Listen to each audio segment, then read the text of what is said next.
All right, hello friends, welcome to यार्स का YouTube channel. मेरा नाम है आयुष राठी और ये हमारा ट्रिक्स एंड चीट कोड्स का एक और नया एपिसोड है जिसमें मैं आप लोगों के सामने लेने वाला हूँ previous year questions Maharashtra CET के। और सीईटी के अंदर में केमिस्ट्री वाले सेक्शन से मैं यहाँ पर क्वेश्चंस उठाऊंगा और उसमें हम लोग देखेंगे किस तरीके से हम लोग ट्रिक्स एंड चीट कोड्स लगा सकते हैं, जाली जुगाड़ मेथड्स लगा सकते हैं क्वेश्चन को अटेम्प्ट करने के लिए। अगर आपको ऐसे ट्रिक्स एंड चीट कोड्स और ज्यादा देखने हो तो डिस्क्रिप्शन में लिंक दिया हुआ है, महाराष्ट्र सीईटी की प्लेलिस्ट का लिंक दिया हुआ है, वहां से आप लोग जाकर के महाराष्ट्र सीईटी एक्सक्लूसिव सारे एपिसोड जो है वो आप लोग वहां पर देख सकते हो। अभी हम लोग इस एपिसोड को यहाँ पर स्टार्ट करते हैं। जल्दी से इस वीडियो को लाइक करके चैनल को सब्सक्राइब करके यार स्क्वाड का हिस्सा बन जाओ। उम्मीद करते हैं कि आपको वीडियो पसंद आएगी।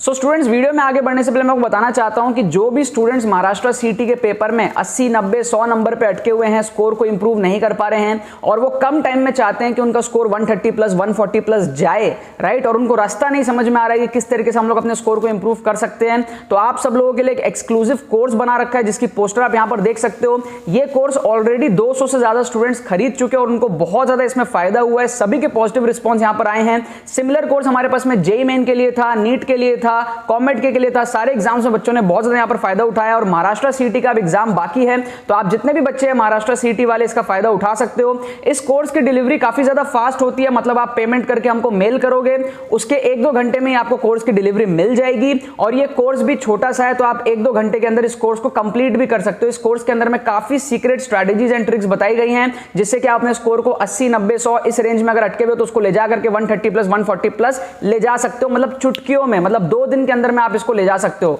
आप वीडियोस देखोगे, समझोगे, उन चीजों को अप्लाई करोगे और बहुत जल्दी आपका जो स्कोर यहां पर बूस्टअप होगा।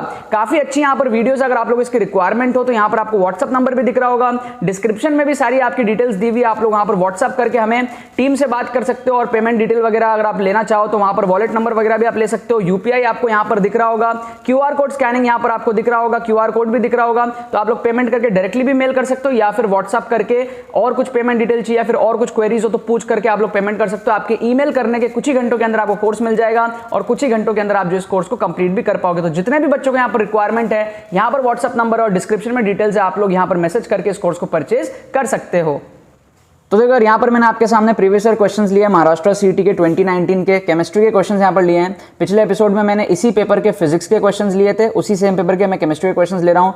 तुक्का टेक्निक्स हम लोग देखेंगे किस तरीके से तुक्का लगाना चाहिए, क्योंकि एमएसटी सीईटी में हमारे उसमें नेगेटिव मार्किंग नहीं होता है, तो अगर आप 200 में से 100 मार्क्स भी सॉल्व करते हो खुद से तो जो बाकी के 100 मार्क्स बच रहे होते हैं आपके, उसमें आप सही तरीके से अगर तुक्का लगाओगे तो उसमें भी आप बहुत सारे बच्चों को बीट कर पाओगे। फॉर एग्जाम्पल, आपने 100 मार्क्स अचीव किया, आपके दोस्त ने भी 100 मार्क्स अचीव किया, कंपिटिटर्स ने आपके, राइट। अब जो बाकी के 100 मार्क्स, 200 मार्क्स का अगर पेपर है लेट से, तो हमारे पास में जो बाकी के क्वेश्चंस है ना, उसमें अगर आप तुक्के लगा करके लेट से 40 ले आए और आपका दोस्त तुक्के लगा करके जितने भी आपके कंपटीटर्स है वो 30 ले आए, तो आप उनसे काफी ज्यादा आगे निकल गए ना। तो इसीलिए यहाँ पर एमएसटी सीईटी जैसे एग्जाम में जितने आपके इंपॉर्टेंस पढ़ने की होती है उतनी आपकी इंपॉर्टेंस तुक्का लगाने की भी होती है, राइट। तो यहाँ पर हम लोग क्या करेंगे, तुक्के की टेक्निक्स देखेंगे। डिस्क्रिप्शन में आपको लिंक दिया हुआ है प्लेलिस्ट का, जहां पर आप जाकर के बाकी जितने भी वीडियोस मैंने आज तक बना रखे हैं ट्रिक्स एंड चीट कोड्स के एमएसटी सीईटी के, वो सब आप देख सकते हो और आगे आने वाले जितने भी वीडियोस है वो सब भी आप उस प्लेलिस्ट के अंदर में अपडेट होता हुआ देखोगे वीडियोस को, ठीक है। सो यहां पर क्या है, जैसे आप लोग देखो, मैंने कई बार आपको ये चीज बताया है, आपको यहां पर पिरामिडल दिया है, टेट्राहेड्रल दिया है, टेट्राहेड्रल दिया है, प्लेनर दिया है, राइट। सो आपको यहां पर 2 ऑप्शन दिए हैं टेट्राहेड्रल के, तो जब भी ऐसा होना आपके पास में 2 ऑप्शन सिमिलर दिखे तो समझ जाना कि उन दोनों में से कोई एक आंसर है। क्यों? क्योंकि ये साइकोलॉजी है, मतलब कि जो भी टीचर क्वेश्चन बनाता है वो आपको कंफ्यूज करना चाहता है 2 ऑप्शंस में, मतलब वो नहीं चाहता कि आपको जल्दी से आंसर मिल जाए। अगर आपको आंसर मिल भी जाए तो वो चाहता है कि आप 2 में कंफ्यूज रहो, राइट। सो इस साइकोलॉजी को हम लोग यूज करके जो बाकी 2 है ना, पिरामिडल के और प्लेनर के, इन 2 को हम पहले एलिमिनेट कर देंगे। क्योंकि देखो, थॉट सोचो जिस भी टीचर ने क्वेश्चन बनाया होगा उसको पता होगा कि टेट्राहेड्रल आंसर है। अब उसने ये सोचा होगा कि अगर मैं एक ही ऑप्शन टेट्राहेड्रल का दूंगा तो बच्चों को आगे का डायमैग्नेटिक पैरामैग्नेटिक चेक करना ही नहीं पड़ेगा, उनका तो वैसे ही आंसर आ जाएगा। इसीलिए उसने क्या करा, 2 ऑप्शन टेट्राहेड्रल का दिया, एक डाया के साथ एक पैरा के साथ में, और उसने पिरामिडल और प्लेनर को एक एक छोड़ दिया क्योंकि उसको फर्क नहीं पड़ता, वो तो ऐसे भी आंसर नहीं है। समझ गए?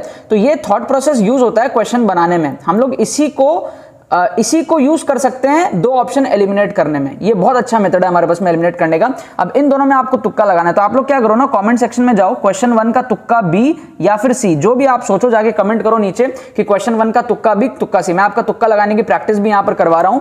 सो वीडियो को पॉज करो, कमेंट में जाकर के लिखो 1 का तुक्का बी मारेंगे या 1 का तुक्का सी मारेंगे, फिर मैं आपको करेक्ट आंसर बताऊंगा, फिर आप उसी कमेंट को एडिट करना कि करेक्ट हुआ या फिर इनकरेक्ट हुआ, ठीक है। सो इसका जो आंसर की हमको दिया हुआ है ना वो बी दिया हुआ है, डायमैग्नेटिक दिया हुआ है। जितने भी बच्चों ने इसका तुक्का बी मारा है ना उनका यहाँ पर सही हो गया, जिन्होंने नहीं मारा उनका गलत हो गया। बट देखो गलत हुआ तो कोई दिक्कत नहीं है, नेगेटिव मार्किंग नहीं है वैसे भी, बट ये सोचो जिनका जिनका सही हुआ उनको फोकट के नंबर मिले, ये बहुत इंपॉर्टेंट चीज है। अदरवाइज आप कुछ भी तुक्का लगा देते, डी लगा देते, ए लगा देते, राइट। इसी तरीके से सेकंड क्वेश्चन अगर आप देखो तो आपको सेकंड लॉ दिया है, थर्ड लॉ दिया है। अब आपको यहां पर फर्स्ट लॉ का एक मॉडिफाइड फॉर्म दिया और एक फर्स्ट लॉ नॉर्मल दिया हुआ है, ठीक है। सो अगेन अगर आपको नॉलेज है तो आप कर ही लोगे, लेकिन अगर आपको नॉलेज नहीं है, आपको तुक्का लगाना है ना, तो आपका तुक्का इन दोनों में से होना चाहिए, आपका तुक्का ये दोनों नहीं होना चाहिए, क्योंकि सेकंड लॉ है, चलो ठीक है हटा दो, फर्स्ट लॉ है, थर्ड लॉ हटा दो, लेकिन फर्स्ट लॉ के दो चीजें हैं, एक तो फर्स्ट लॉ का मॉडिफाइड फॉर्म भी और फर्स्ट लॉ भी है, मतलब कि कहीं ना कहीं वो चाह रहा है हमें कंफ्यूज करना फर्स्ट लॉ और मॉडिफाइड फॉर्म के बीच में, समझ रहे हो। देखो ये सारे थिंकिंग हमेशा काम नहीं करेंगे, मैं ये नहीं कह रहा कि हमेशा आपका सही हो जाएगा, बट मैक्सिमम केसेस में ये तरीके काम करते हैं, ठीक है। तो इस क्वेश्चन में भी ये तरीका काम करेगा। अब आप लोग कमेंट में जाओ, सोचो इसका क्या तुक्का लगाओगे, आप सी लगाओगे या डी लगाओगे, और उसी कमेंट को एडिट करके लिखो कि तुक्का सी या फिर डी। फिर मैं आपको इसका करेक्ट आंसर बताऊंगा कि करेक्ट आंसर क्या है। आई होप आपने वीडियो पॉज करके जाकर कमेंट कर लिया होगा, राइट। तो इस वाले क्वेश्चन का जो आंसर की मैं दिया हुआ था वो दिया हुआ था सी। हमारे पास में मॉडिफाइड फॉर्म जो है हमारे पास में फर्स्ट लॉ का, उसकी स्टेटमेंट ये हमारे पास में है कि मास एनर्जी बहुत कंजर्व रहता है आइसोलेटेड सिस्टम में, ठीक है। मतलब ये सारी चीजें जो हैं, ठीक है। अब हम लोग यहाँ पर नॉलेज के अंदर नहीं जा रहे हैं, अब हम लोग तुक्का टेक्निक सीख रहे हैं, तो ये सारी चीजें आपको पढ़नी भी है। बहुत सारे बच्चे सोचते हैं कि हम तुक्का लगा लगा के एग्जाम क्रैक कर लेंगे, नहीं, आपको पढ़ना भी पड़ेगा और तुक्के भी लगाओगे, दोनों का मिक्सचर जब आएगा तब आपका एक अच्छा रिजल्ट यहाँ पर बनेगा। अगर आप एवरेज स्टूडेंट हो तो, या फिर आप बिलो एवरेज हो तो, ठीक है। आप अगर बिल्कुल नहीं पढ़े हो और आप सोचोगे कि भाई हम सारी चीजें तुक्का से कर लेंगे, तो ये चीजें नहीं होती है बिल्कुल भी, ठीक है ना। सो आपको पढ़ना भी पड़ेगा, जैसे जैसे आपको टाइम मिले तो इसकी जाकर के थ्योरी पढ़ो, फर्स्ट लॉ क्या होता है, सेकंड लॉ क्या होता है, थर्ड लॉ क्या होता है, ठीक है ना। ये सारी चीजें देखो, डायमैग्नेटिक क्या होता है, पैरामैग्नेटिक क्या होता है, अनपेड इलेक्ट्रॉन, सारी चीजें पढ़ना भी पड़ेगा आपको। ओके, सो अब यहाँ पर हमने न्यूमेरिकल मतलब ऑप्शंस में न्यूमेरिकल दिया हुआ है, जैसे 5 4 3 6 4 1 2 3। तो ऐसे में मैंने आपको पिछले कुछ वीडियोस में कई बार बताया है, और एमएसटी सीटी में स्पेशली बहुत ज्यादा काम भी कर रहा है कि आपको एक्सट्रीम ऑप्शंस को एलिमिनेट करना है। मतलब कि आप ये तीनों क्वेश्चन में ना आप 6 को एलिमिनेट कर दिया और सबसे छोटा कौन है 3 को एलिमिनेट कर दिया, समझ गए। 4 और 5 में आप एक तुक्का लगाओगे। यहां पर आप क्या किया, 1 को एलिमिनेट कर दिया, 4 को एलिमिनेट कर दिया, ठीक है। अब 2 और 3 में आप एक तुक्का लगाओगे। यहां पर आपने क्या किया, 36 को एलिमिनेट कर दिया और 33 को एलिमिनेट कर दिया, ठीक है। और 35 और 34 में तुक्का लगाओगे। ये बहुत ज्यादा काम आ रहा है एमएसटी सीटी में, मतलब मैंने 2018 के पेपर में देखा, 19 में देखा, और काम आता है, बिकॉज ये सिंपल सी साइकोलॉजी है कि एक्सट्रीम ऑप्शंस कम देखने को मिलते हैं। मान लो आपने कभी क्वेश्चन पेपर सेट किया हो और आपको आंसर पता हो कि भाई आंसर हमारे पास में पता है क्या है, 12 है, तो आपके ऑप्शन ऐसा दोगे 12 13 14 15, नहीं ना। एक नॉर्मल सी साइकोलॉजी, आप ऑप्शन दोगे 10 11 12 13 या फिर 11 12 13 14। ये सिंपल एक साइकोलॉजिकल वाली बात है कि एक्सट्रीम जनरली आंसर नहीं होता है, क्योंकि क्वेश्चन बनाने वाला एक्सट्रीम ऑप्शंस जो भी होते हैं, मतलब अगर मान लो 25 आंसर है तो वो ऑप्शन कैसे देगा, 15 20 25 30, ऐसा नहीं देगा 25 30 35, नहीं देता। ये साइकोलॉजिकल चीज है, रिसर्च बेस्ड चीज है। इसको आप लोग जितने ज्यादा क्वेश्चंस में देखोगे आपको समझ में आएगा कि एक्सट्रीम ऑप्शंस कम होते हैं आंसर।